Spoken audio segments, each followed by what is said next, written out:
નમસ્કાર મિત્રો, હું છું doctor Nirali from Jayveer Ayurvedic hospital. એડવાન્સમાં બધાને ઇન્ટરનેશનલ યોગ ડેની શુભેચ્છાઓ. આજે આપણે વાત કરશું આયુર્વેદ અને યોગ વિશે. આયુર્વેદમાં સ્વસ્થની વ્યાખ્યા બતાવતા કહ્યું છે કે પ્રસન્ન આત્મ ઇન્દ્રિય મનાહ સ્વસ્થ ઇતિ અભિયતે. જેનું મન અને શરીર બંને પ્રસન્ન હોય તેને સ્વસ્થ કહી શકાય. મન અને શરીર બંનેને સ્વસ્થ રાખવા માટે નિયમિત યોગ કરવા એ બેસ્ટ ઉપાય છે. યોગ ઇતિ યુજ્યતે.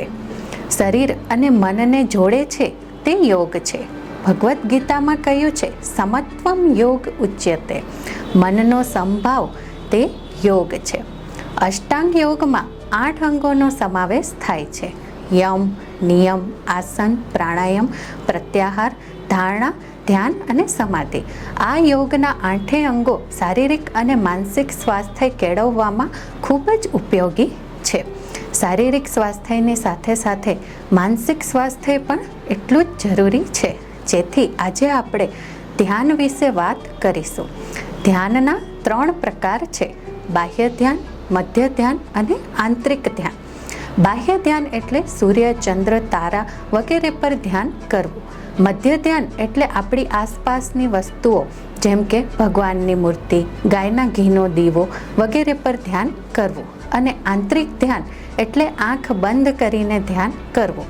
ઘણા પેશન્ટ મને કહે છે કે મેડમ, અમારાથી તો આંખ બંધ કરીને ધ્યાન થતું જ નથી. તો તે લોકોએ પહેલાં બાહ્ય ધ્યાનનો અને પછી આંતરિક ધ્યાનનો અભ્યાસ કરવો જોઈએ. આપણું મન બહુ ચંચળ છે, તેને સ્થિર રાખવા માટે ધ્યાન ખૂબ જ સરસ ઉપાય છે. ધ્યાન કરવાથી આજે રેગ્યુલર જોવા મળતા માનસિક રોગો જેમ કે depression, anxiety, high stress level, ઊંઘ ના આવવી, ચીડચીડાપણ, વિચારવાયુ વગેરેથી બચી શકાય છે. જેથી આ અષ્ટાંગ યોગને જીવનમાં અપનાવો અને શારીરિક અને માનસિક સ્વાસ્થ્ય જાળવો. ધન્યવાદ.